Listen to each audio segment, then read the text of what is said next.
Welcome, ladies and gentlemen, to another episode of the Nerd Chronicles. This is your host, the socially awkward nerd, Christian Paul, speaking. And ladies and gentlemen, I want to take a quick moment while I try to refine my machine learning skills here and actually try to come up with new strategies. I came up on a problem that was actually posted up on Kaggle recently, and they have this modeling situation where you say machine learn that titles Portugal bank deposit marketing.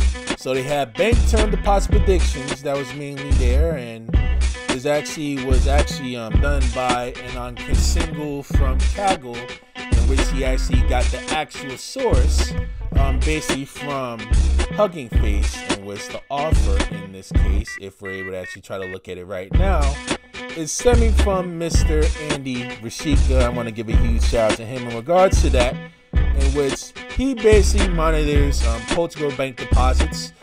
Basically bank deposits monitored all over the country of Portugal. Basically seeing like how much money is deposited, how much money is not deposits. And to go over the context on what they're talking about. Actually, before I do even discuss more about the context, I took a moment to actually review some of the problems that's mainly there, and I saw a gentleman actually ran some modeling that's actually very good, and he's literally spot on, and I've learned a couple of things from him and some tricks and tips from the trade. But this video I want to more so talk about having more cleaner and efficient code. And this is going to be two parts of this. The first one is going to be involving the predictive model and how to actually get like quicker and efficient code and much cleaner code when actually trying to run your modeling and run your predictions. And then the second part of this whole ordeal, and this is going to be a different video of this, is we want to make sure that we get much clearer visualizations than the one that the gentleman presented, even though they're not wrong. But what if you show those presentations off to a stockholder or some random manager or someone that doesn't even have a very strong background in tech or even in data science, or even some random HR recruiter that's trying to see what's going on and how well his or her business is actually running and what's the prediction, like how much lives we gotta get in. They need to actually try to actually see these things in full details as to why those graphs came to be. And you have to actually give like a very, very thorough description of how they came to light. And if they're not readable and they're not actually fully read properly, if they're not clear properly, it's gonna be like a huge issue. And my mentor basically taught me about all these things, in which he recommended me Tableau when it comes to data visualization. Because sometimes you try to do data visualization on Python, it may not cut it due to the fact that it doesn't actually the graphs aren't really fully clear on what they're about, what's being read up on the graphs, what's being shown interactively, how much stuff is actually involved in those graphs.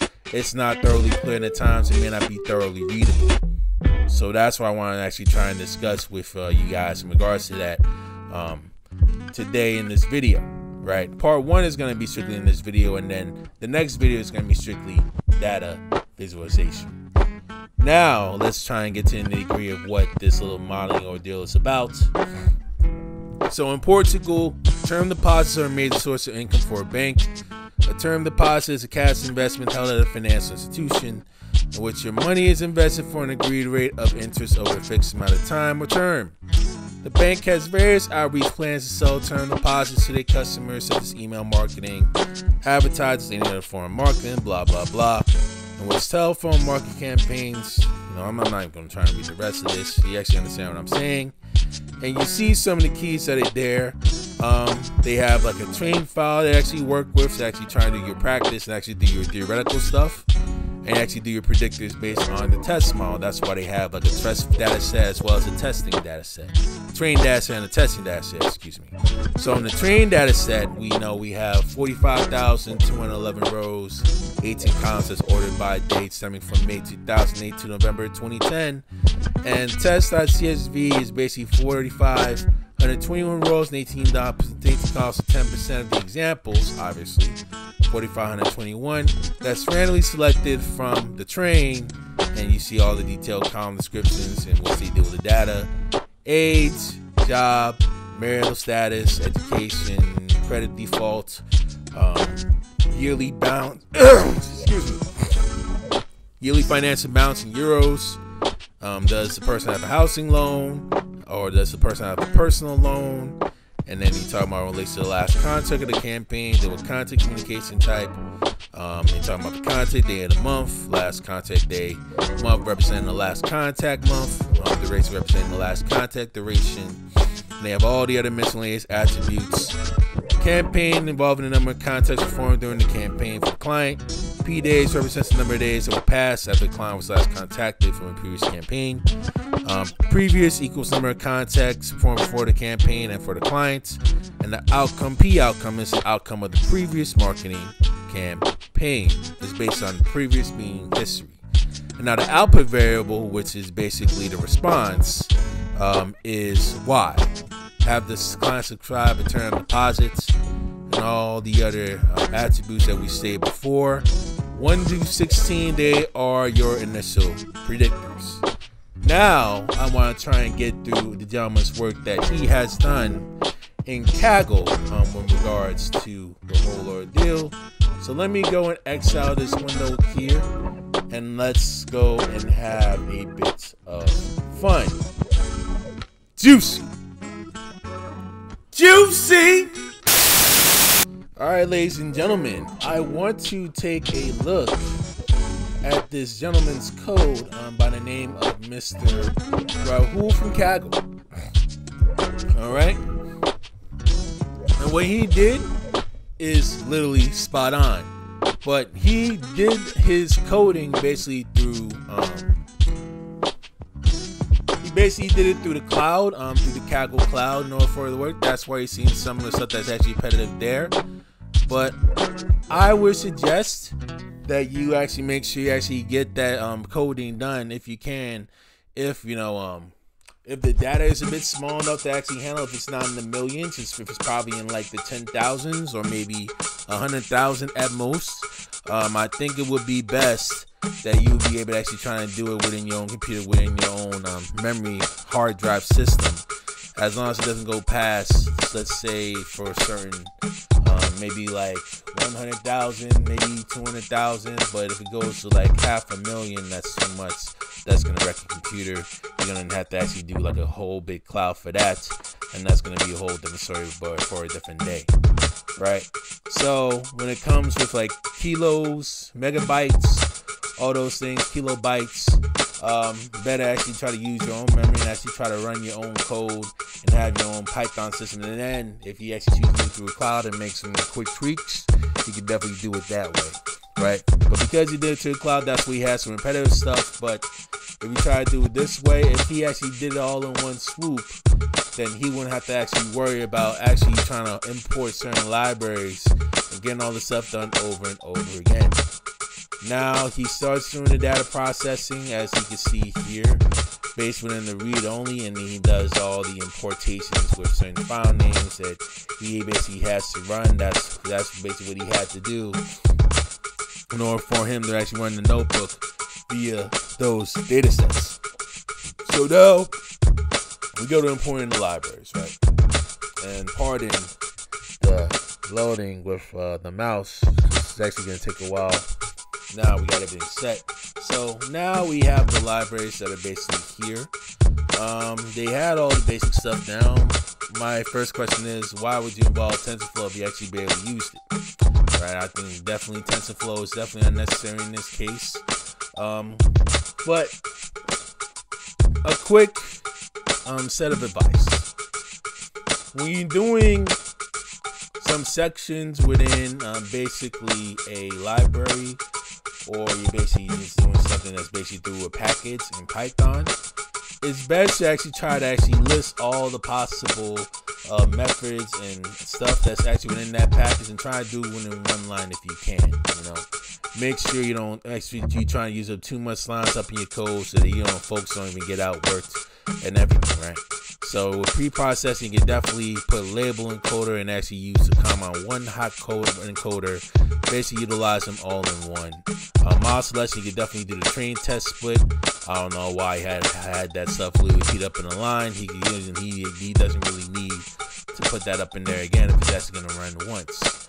Now with ensemble models, you can definitely put all the models so you're going to talking up all in one line. Maybe try to clean it up a bit better. But if you're starting out, if you're actually trying to experiment which models you're actually trying to do, you can definitely do a little rough draft and actually just be a little bit dirty with it. But once you get yourself finalized, it's best to actually make sure you clean up your code and actually make sure you actually finalize and simplify it better so that it will be able to run more smoothly. You don't have to use up too much memory up in your computer or even up in the cloud. Alright, with metrics, you see classification report, accuracy score, squared and absolute, they can all go in one line. XC, classifiers, all these things, ensemble, it can go in one line here. It says go down, right? I know trees are different import. Linear models, all these things that can be all up in one line. These reports, they're very, very repetitive. They don't have to be repetitive. They can be all up in one line as needed. And you can see certain trees as well. Processing, sampling, smokes. Those are basically the functions that he mainly did with the warnings as well. And again, he keeps going on repeating over and over again while he doesn't really need to. It's a waste of code. It's a waste of time. And anything that's related to a section, they can just put up all in one line and it'll be problem solved. Just like that. You know what I mean? You gotta be doing all these things. Now up here, that gentleman is mainly spot on. He's spot on based on like how he had his head. He did a very smart thing, actually trying to fill the whole data sets out and actually feel like how much stuff he has to be dealing with and what types he has to be dealing with and understanding those features. Basically, they talk about all these things like they say in the introduction, and he has all the transpose there, which we know he has them set for sure. Everything else is basically right. Now comes the data visualization. Alright, now you're seeing here a histogram based on certain charts when it comes with age and balance, days, durations, all these things that came about. Now, if it were me personally, I probably would have left it as is, and I wouldn't even have that much of a problem. Now, I'm assuming that like anywhere that's up in the thousands, that's basically representing the number of people within that age. That's basically what it would mainly be about. Basically the number of people that were involved, how many actually place their deposits, and how many had their deposits on hold, the number of days, and previous days, and how much stuff they actually dealt with the clients, and how much money they deposit with the clients. You know, what if they ask questions in regards to those guys? What if like a stakeholder or even some other rep or any other former coworker or even another businessman or a businesswoman or even a marketer asks these types of questions on how long they have actually gone there so they can try and have a clearer idea. And this is one of the main reasons why my mentor wanted me to actually go stick with Tableau when it comes to data visualization. Make sure you run it through an interactive Tableau file so that folks in the general public that don't even understand data science too well will be able to easily fully understand the modeling, will be able to actually fully understand data visualization, do stuff like this. And now when he deals with pair plotting, basically pair plotting deals with basically a bunch of virtual scatter plots as well as density plots that deals with various topics and various columns and sub-durations that's up in between based on the number of people that are involved. So that's basically what they would have here. That's basically what a pair plot would be. So I want to try and key in on certain variables. I want to key in with certain graphs I want to try and focus on so that I can actually try and make sure the visualization can be much clearer. The pair plot is definitely okay. The duration, you know, is definitely okay. That's definitely clear enough for people to see. That's not even a problem. Comparison and balance for actually subscribed and not subscribed. Maybe I could actually try to do it in a Tableau, but still, I don't think it will even make much difference. because that one will be like much clearer because the size is much bigger, right? And you see the comparison, the categorical features that they mainly have up in comparison, which I may be doing and seeing if it can still work on Tableau, which I will definitely be doing, seeing whether or not it would be readable for some app to show up in the general public. So distributed target variable, which they actually mainly had the focus on response, which will hold mainly focus on response. You see something else there. People that are shown, kind of general health stats based on the number of people that have been shown as well. You see that's very clear. And then you see the heat map that's actually going on with the number of people that have been shown. That's also very clear as well. There's no need for it. Stacked area charts, everything is mainly clear based on the number of jobs. That's clear. That's really most important. Also, what he has done is basically created a bunch of trade copies and labeling coders that he has mainly done, and he just wanted to try and get a copy so he doesn't do it myself. Sets, just trying to figure out the numbers and variables that he's actually dealing with. He then created a correlation heat map in regards to all of those variables, and he basically put out the correlation variable matrix that's actually given. Now, what he also did was 95% correlation threshold to try and get rid of certain features as well and get rid of the low correlation features that just really evolved. He called it out, he got rid of those features, got that amount of frame, and those are the features that he mainly removed. Education, balance, housing, loan, contract, duration, campaign, previous days, previous stuff, previous outcomes, and then basically all the target variables you see below. Now the selected contact is big. This is like, again, this is the data frame after the features were removed. Data frames actually still survive are the ones that remain focusing on. The Y is the response. The rest of the columns are predictive. So basically split them up and got all those shapes and basically got all these settings that's there. And he also did a check class imbalance, was actually first learned about, which he utilized the class distribution, utilizing the balance ratio, and see where the imbalance took place. And once he actually created a system and created a code, see if the imbalance ratio is greater than the threshold, small supply. Okay. And that's what we see here. We see the class distribution basically having basically nodes here, the 1970s, and ones here. And you see the imbalance down below, and now once mode is done, everything is literally balanced out. The IQR is basically when it comes to the out years, interquartile ratio, that's really taken care of. And now all the model fitting he actually mainly did when it comes to all these errors.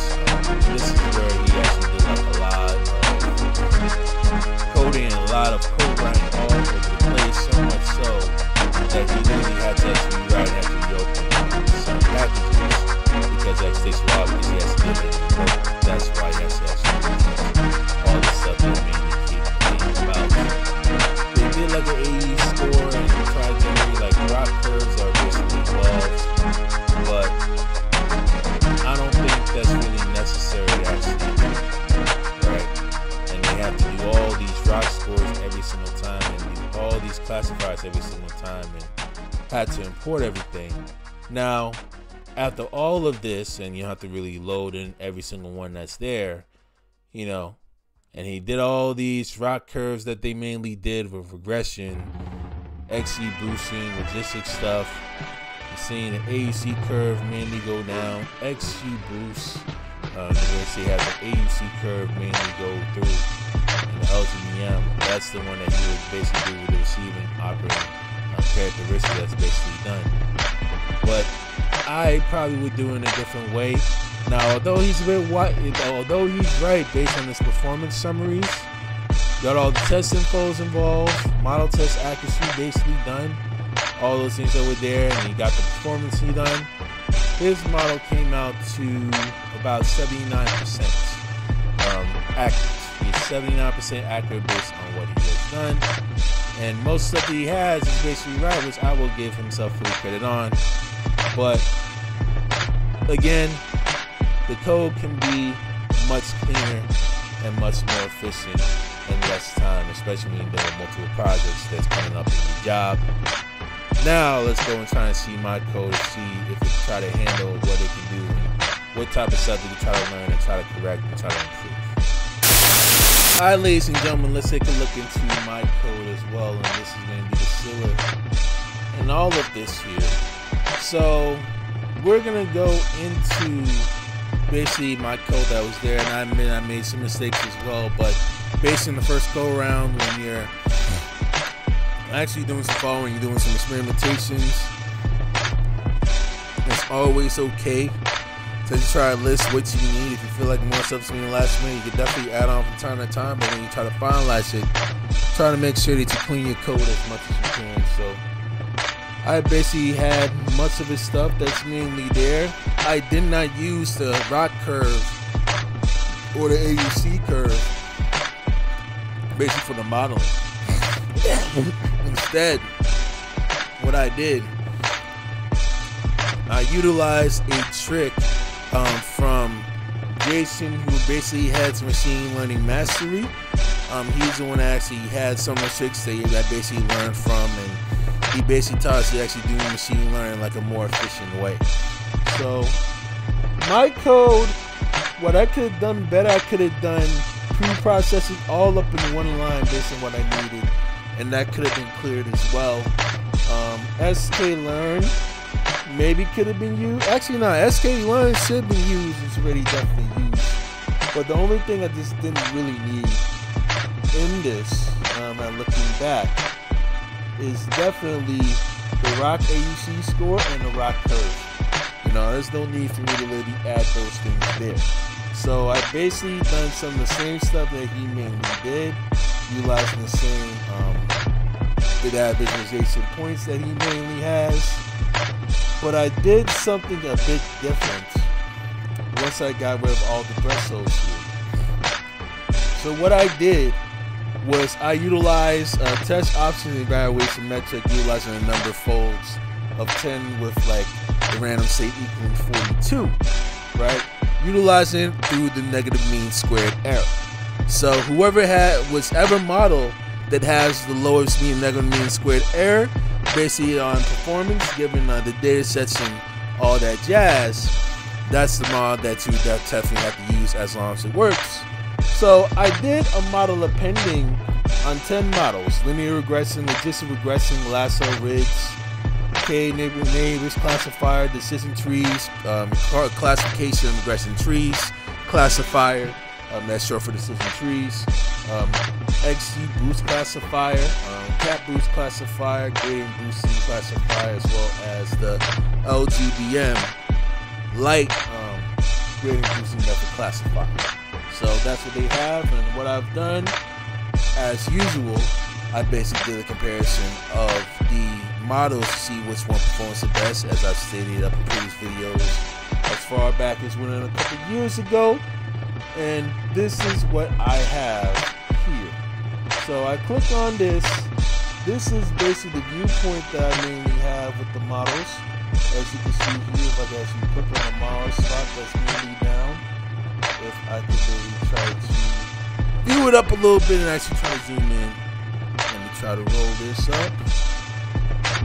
So here, you scroll up here, you have this model that's up in the graph. Last cell performing the lowest. Logistic regression basically performing really in the mid. KNN performing the second lowest. RIDS doing alright, is about the same as linear regression. Decision trees basically being okay. LGBM classifier doing alright. Gradient boosting method hanging on. Cap boost is literally close. They can nearly perform the greatest. That's basically hanging on. And then you have XG boost that literally has performed the best out of all of them. So let me try to zoom out here and see what we have. So we know that XG boost basically won in this case. We take a look at XG boost and what we have seen. Knock some of the stuff that's actually mainly done. And test it out with the classifiers, get the number estimators down, which one performs the best, 200, 2, 7, and 1.0, do a little grid search, clean the models, get like some training models that's mainly clean, get the best parameters and the best estimator involved, get the Y predictor involved, boom, boom, boom. Print out a classification report. They got the classification report down. If I'm not mistaken, that's basically like at about like a 70-80% clip in which they've done all the bank testing. Now you involve the test module, incorporated that, got all the max depth that's mainly performed, and they have the test data sets that's mainly shown, which leads me to an accuracy of 79.8%, approximately 80%. Right, so a little bit higher than his.